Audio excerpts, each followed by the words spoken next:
The Boston Bruins have won 2 games in a row. The injury bug continues to hurt this team with another Lindholm that's going down for an injury. Morgan Geekie is on pace to get 50 goals this year, and David Pastrnak is liking playing with Murat Husadinov. I'm going to talk about all this. So as always, please leave me a like, subscribe. Let's get into it. Well, the Bruins have won 2 games in a row, but unfortunately, they lost another Lindholm last night in the game against the Buffalo Sabres. Now, I'd also want to point out, yes, the Boston Bruins have won 2 games in a row, but they've only won 3 in their last 10 and lost 7. So I'm not going to get ahead of myself, especially since they're beating teams like the Buffalo Sabres and the New York Islanders. They beat the Sabres twice this year. The Sabres aren't playing bad this year, but if you look at the Atlantic Division, it's kind of crazy how close everybody is. It's like they're all a point away from everybody. It's going to be an interesting year. I still think that the Boston Bruins are going to be a wildcard team at best, and that still makes me think that they're going to finish at the bottom of the Atlantic. I just can't see the Florida Panthers and all these teams besides the Montreal Canadiens, who, man, they look good this year. I just can't see them playing that bad. And if I look at the Boston Bruins roster, and especially losing Elias Lindholm, who's been playing exceptionally well for them, it's going to be a hard one to overcome. It looks like they're not going to be putting anybody in the roster, but Elias Lindholm, according to Marco Sturm, will be out at least a few weeks. We don't have any more information than that. They are saying it's a lower body injury. You know, he was helped off the ice after a hit from Jordan Greenway last night.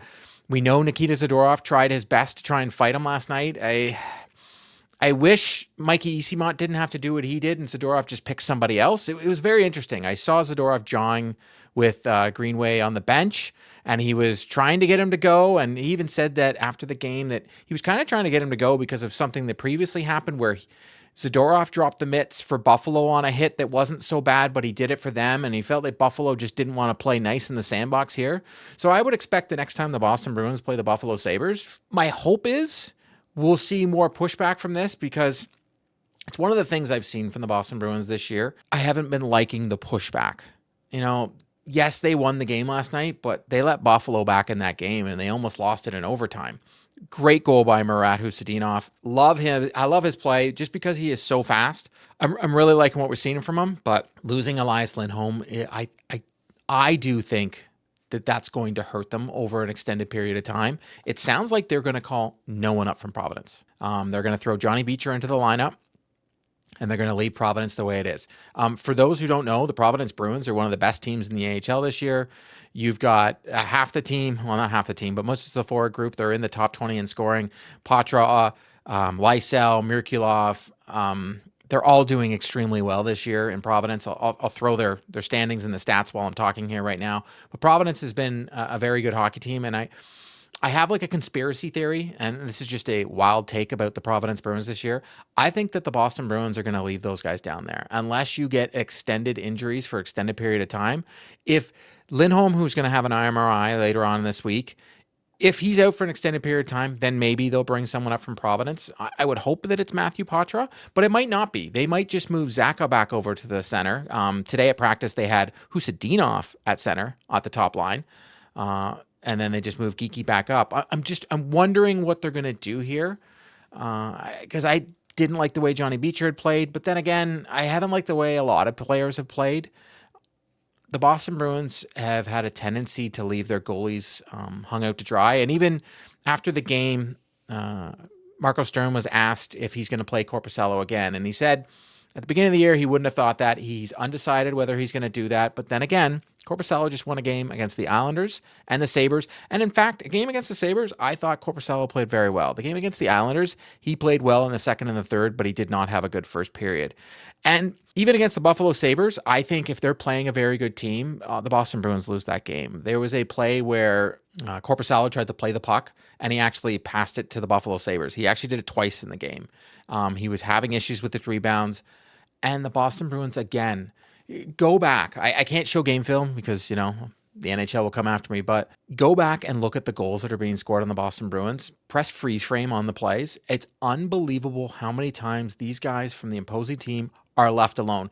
Korpisalo made 3 or 4 amazing saves in front of the net last night because no one was covering the guys in front of the net. I don't know what it is. And in fact, it's like they're watching. Peak, who I I get why Mason Lohrei was sat out. I don't get why he's been sat out for 2 games, but I know in my comments you're going to tell me how terrible he is and he needs to be traded. And I'm not saying all of you feel that way, but a lot of you do feel that way, and that's fine. That's your opinion. I have my opinion. We all have our own opinions, and it is what it is. Marco Sturm right now doesn't have him in the lineup either. But it's hard for me to have him out of the lineup when he generates offense when you have guys like Peak who are playing so bad right now. His defensive game is just not there. And it's very interesting. I was watching the game last night. They were talking about the man-on-man coverage that Sturm has with his team, and it seems that it's gotten lost. And it's unfortunate because Elias Lindholm has been one of the best at the man-on-man coverage. He's had 0 issues. In fact, I think he's been thriving under Marco Sturm's system. So I'll get more into how the goals are being scored and the goaltending and such, but I wanted to end my piece on Elias Lindholm saying, I hope he comes back soon because I really think the way he's played this year, the Boston Bruins are going to miss him. You know, he's 4th on the team in scoring. In 13 games, he's got 4 goals, 5 assists, 9 points. He's a -3 with 8 penalty minutes, but pretty much the whole Boston Bruins team, besides Victor Arvidsson and Nikita Zadorov, are minus. It's pretty funny. Zadorov, again, with his +4. My conspiracy theory on that is Zadorov doesn't get the tough matchups. But, again, that's just my personal opinion. And, it's also fact. He did get to play with McAvoy last night. And I thought that pairing got a little bit better. But we'll get into that. So, again, ending my piece on Elias Lindholm right now.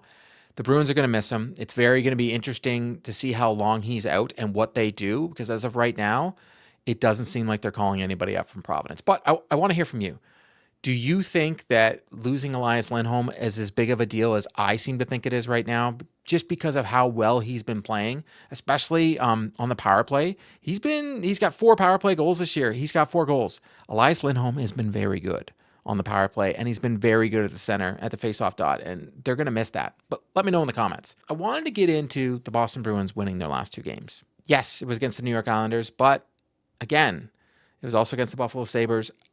They're doing the same mistakes over and over again, and I don't know how long you can get outshot by the opposing team, and a good team. If you're playing a good team, they're probably going to lose, and they have.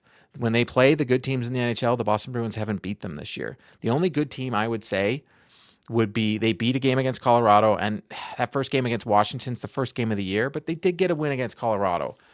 But I'm having issues with how the Boston Bruins are not protecting their goaltenders and how they're leaving them open to high danger chances. Over and over again, when they get caught on the man-on-man coverage and they lose, when someone takes the other man and they move off from their coverage, you're supposed to switch off, and the switch offs just aren't happening, and it causes players to look. There was a couple chances last night where point blank shots are taken in front of the net, and Andrew Peak is just staring at the guy instead of challenging him because he thinks that he's supposed to be taking the other man on the other side. But unfortunately, his defense partner has switched off. So actually, he's supposed to be taking the guy in front of the net, but they were getting far too confused out there.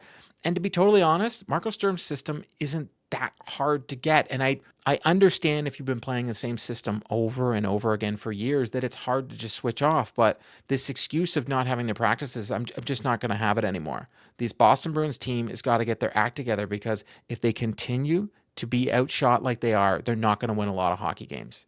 It's just the fact of the matter. And, Korpisalo played well last night. Maybe he gets the next start, but I just don't see why you would do that, because I don't think that Jeremy Swayman has played that bad. And in fact, both goalies are pretty much playing to where they should be at this point, and I think it's the team in front of them that is absolutely terrible right now.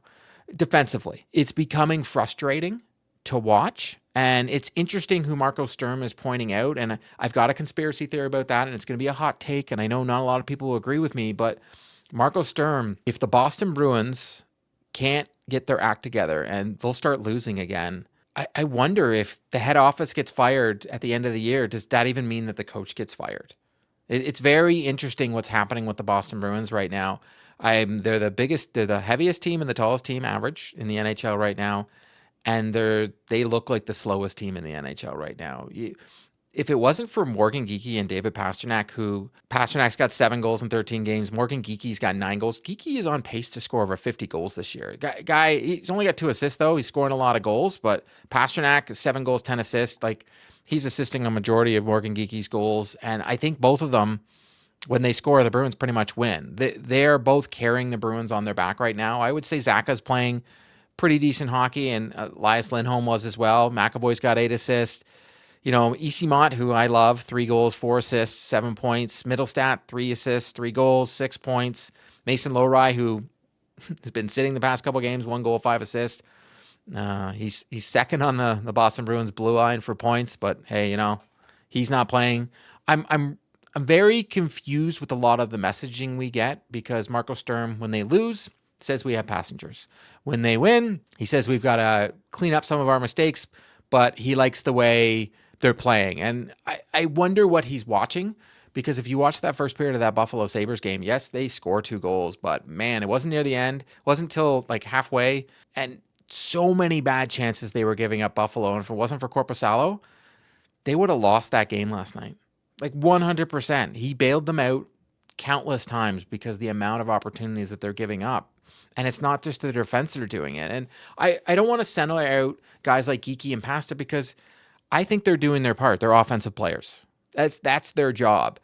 But that's what I think Elias Lindholm, the team, is going to be hurting. Even if you move Zacha in there, or you move Husadinov in there, who's actually played pretty well on that top line, especially defensively, and his speed there. And even David Pastrnak said something pretty interesting about Husadinov that I really liked. He said there's a reason you got promoted to this line. Your game got you here, so just play your game. I will adjust to you. You don't have to adjust to me. It's a very leader quote, but at the same time, I really appreciate Pastrnak recognizing that it's a challenge for a guy like Husadinov, who has played, when he was in Minnesota, he was a bottom 6 forward. When he came to Boston, he was a bottom 6 forward. And even last year, I spoke about how much speed that guy has, and there's an offensive potential. That goal he scored in overtime last night, huge for the Boston Bruins. And I really appreciate Pasta embracing the 3 assistant captains this year and deciding, hey, I'm just going to continue to do my thing. I'm going to go out there and give everything on the ice. And after the game, he's saying a lot of the right things. I think Nikita Zadorov is saying a lot of the right things. They seem to be the spokespersons for the Boston Bruins after the games, and I have zero issue with that. And in fact, say they make David Pastrnak the captain, I would hope that Nikita Zadorov would get an A. I think he kind of deserves it. I wouldn't say he's the captain of this hockey club. He takes far too many penalties for that. But I think he deserves an A. He's a very good voice after the game, and I would assume that he's a very good voice in the room. I've heard from many people how good of a guy he is, and I don't know. I think that's the leadership core right now. I know that Hampus Lindholm got an A, and he just hasn't played enough games. He just had a baby, so that's why he wasn't at practice today.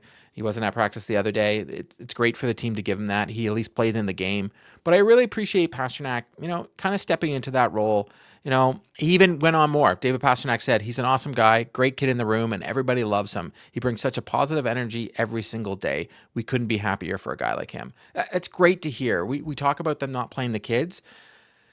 Husadinov's at least getting a chance. I understand we probably all say call someone up from Providence. I totally get that. But I honestly don't mind the fact that Husadinov is getting this chance to play in the top and even fill in for Elias Lindholm for now. Until he can't do it, we move on. If Beecher gets put back into the bottom 6, at least we know that he can help us defensively, and that's something the Boston Bruins have been lacking. Their defensive play has been atrocious over and over and over again, and I can't blame the goalies. I really can't this year. I could do that a lot last year. It was very easy, and even when Korpisalo got scored on the very first shot, which has happened a lot this year, and it's even happened to Swayman in that Islanders game, I still thought, well, I know that he's going to at least come back and get better as the game goes on. Korpisalo seems to need to get a lot of shots early on to get into the game, which is fine. Every goalie is different. Some goalies can sit there and get no shots and then, have the thing. But we'll see. For the Boston Bruins to get better, they need to stick to the system, because when they do, they play pretty good games. But when they walk away from that system just a tiny bit, everything gets lost. I understand everybody's getting a little bit positive about the Boston Bruins, but I don't know. I look at the standings right now. Detroit's in first with 16 points. Montreal Canadiens with 16 points. Ottawa Senators, 13. Tampa, 12. Boston Bruins tied with Tampa with 12 points. Tampa's only played 11 games, though. Then you got the Florida Panthers at 11. Buffalo Sabres at 11. And the Toronto Maple Leafs are last in the Atlantic with 11 points. There is between 3rd and 8th, there's 2 points separating these teams. I can't see the Toronto Maple Leafs being that bad for that long. The Boston Bruins, actually, if you go by winning percentage, should be last in the division. They're under 500 right now. They haven't been playing good hockey. 43 goals for, 47 goals against. And again, I don't want to blame the goalies for the goals against. I just can't on how bad defensively this team is playing. And it's not just the defensemen. But I go back to that whole Mason Lohrei thing. It's very frustrating to see where Marco Sturm has decided he just wants to throw out grinders. And that's totally up to him. If that's what he wants to do, put out a grinding team. At least put out the guys that are doing it. I've seen shifts where Nikita Zadorov is making some bonehead plays. But again, he's a leader on the ice and off the ice. So maybe that's why he's sticking in the lineup. But peak, Yogi Haru, they haven't been good at all. So if you're going to try and send a message, maybe, just maybe, Marco Sturm, take someone from this leadership core, because this putting in a blender stuff already smells way too much like Jim Montgomery. It's at least he's not doing it during the game. I'll give him that. But I'm having my thoughts when I look at this team and what can turn it around. Are they grasping? Are they trying too hard just to make the playoffs when they don't see what's right in front of them? I look at what the Montreal Canadiens did, and it's almost like they got lucky that Carey Price got injured a couple years ago, because then they just decided, whatever, we're just going to figure it out, go through the draft, and look how good that team is. They've even got guys that are not even playing that are in their prospects that are even better. They have a guy out in the KHL right now that is on the same point per game pace that Demonoff was the year before. The Detroit Red Wings, if you look at both these teams, they're both rebuild teams that are now on the up. And they're both playing very good hockey this year. Both exact identical records, a .727 winning percentage. The Boston Bruins aren't better than the Detroit Red Wings. They're not better than the Montreal Canadiens. They're not better than the Tampa Bay Lightning. And they're not better than the Florida Panthers, and they're not better than Toronto Maple Leafs. The Ottawa Senators, they ain't playing good hockey right now. And in fact, Linus Ullmark isn't playing good hockey right now. But Boston Bruins, I look at this division, sure, I could say they'll probably end up being better than Buffalo this year. They could be better than the Ottawa Senators. I just have a hard time saying they're better than any of those teams that I mentioned before. And that's why I think Boston's commitment to making the playoffs will slow down any retool that they want to do with this team. I don't think there's anything wrong with losing last year. And again, you're not throwing away the season, because you're developing, and maybe Husadinov can become a player that we've always wanted him to be. He's got so much potential offensively. The guy is blazing speed out there. But I think it's a wasted season if the Boston Bruins don't get a top 10 pick. I really do. I think the draft is so good that the Bruins need to be in that top 10 to be better in the future, because this team isn't a Stanley Cup contender this year. And if you look at on Puckpedia, there's not many guys that are going to be leaving besides Victor Arvidsson with regards to UFAs. They still wouldn't be a cup contender next year. Yes, they'll get Hagens at the end of the year, but they need more than one good draft to be a better team. They do. They'll probably be a 500 hockey team this year, but that's not going to get them into the playoffs. I'm having a hard time raising my expectations on this Boston Bruins team, because game in and game out, I see some terrible things. The first couple minutes of that hockey game last night against Buffalo was atrocious. That power play, they didn't get a shot on net. It was unbelievable how much they were getting outshot. They've got to figure it up. Being 3-7-0 in the last 10 is just not good enough. Yes, you've won 2 in a row, but you're 5-3-0 at home. You're 1-4-0 on the road. It's like they just don't show up when they're on the road. Is that they're not prepared? That's the coach. If they can't figure out the system, that's the coach. And I can't believe I'm not saying, fire Marco Sturm right now. I'm just trying to dissect what's going on with this hockey team, and I'm watching. And it's great that they won 2 games in a row. And I hope they win more games. I hope they go on a streak. But if they do and then start falter again and then injuries kick in, I can't help but think, what's better for the future of the Boston Bruins? Squeaking into the playoffs or getting a top 10 pick in this draft? I know they got 2 first-round picks, but if the Toronto Maple Leafs stay where they are and it's a top 5 pick, it's top 5 protected. And if it's a top 10 pick, and correct me if I'm wrong in in the comments here, Philly gets their pick. So the Bruins only get the pick from Toronto if it's out of the top 10. So you kind of want the Toronto Maple Leafs to squeak into the playoffs, want them to be wild card. And then you get a great draft pick from the Toronto Maple Leafs and you get 2 first-round picks next year. But we'll see. I'm liking what I'm hearing after the game. But one of the things I said at the beginning of the year, I said, I'll be happy as long as I see them compete and try every game. And what I saw in the third period last night and the first 10 minutes of the first period last night, I haven't seen a complete hockey game from this team. And what I'm seeing with regards to who's in and who's out, it almost is a little bit baffling to me. I understand if you sit Lowry out for a game, but if you're sitting him out for 2 games, what are we doing here? Like, hottest take of the year. I almost want them to trade Mason Lowry, and they won't get that much. They'll get a good return for him, but not as much as I would think you're going to get for him. You probably could get like not a top prospect, but a B-level prospect from another team and a pick right now for Mason Lowry. And I would love for them to trade Jeremy Swayman. And the only reason I would love for that is, 1, I don't have to ever talk about him in my comments anymore.